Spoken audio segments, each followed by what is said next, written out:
All right, we're going to get into a new unit. We're going to look at Texas history, government. First, we're going to start with Fliprcs, Fliprcs. This is an acronym. These are the 7 principles of the Constitution, of the U.S. Constitution as well as the Texas Constitution.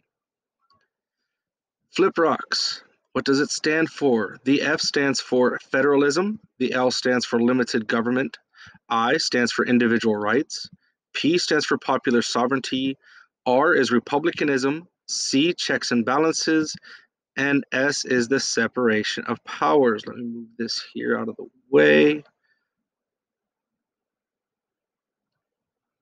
All right.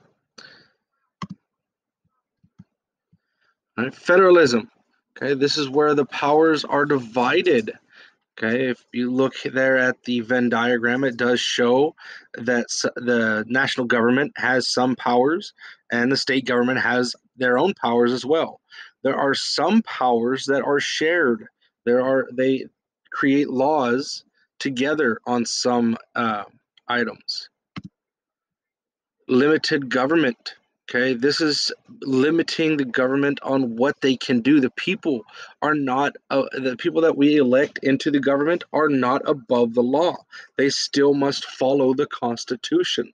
Regardless of what office they hold, they are still required to follow the Constitution. Nobody is above it. The Constitution is the all powerful uh, piece of paper that nobody is above. Individual rights. These are your rights. These are my rights. These are your parents' rights. These are everybody's rights that are protected under the Bill of Rights. There are 10 of them. And the Ninth Amendment, it actually uh, grants you rights that are not in the Bill of Rights, that are not yet created. It still says there are still rights out there that you may have that are not listed. Popular sovereignty. This is where you have the power. The people hold the power over the government. Okay, so, but you might ask, well, how does the people have the power? Where does that power come from? Voting, republicanism, voting.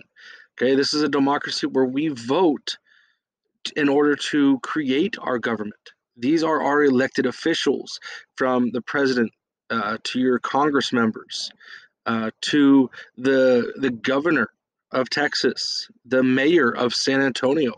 These are all your elected officials. This is where our power comes from. The 3 branches of government, checks and balances. Okay, this is where each branch, the 3 branches, they are making sure that each other do not go out of line, that they don't go out of the Constitution, that they're still following their diagram found within the Constitution. Okay, so you could see there where the executive branch, they can veto legislation. They don't have to sign something into law just because the legislative branch says that he has to.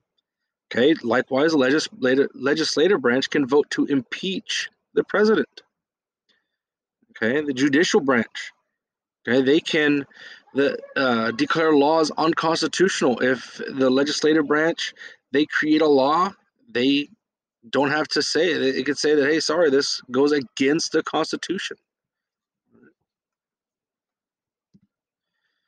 And then the separation of powers, the last one, the separation of powers. The Constitution creates the 3 branches. It gives them the power. It tells them what they can do and what they cannot do. And they cannot go and overstep their powers. They must abide by that law-giving piece of paper called the Constitution.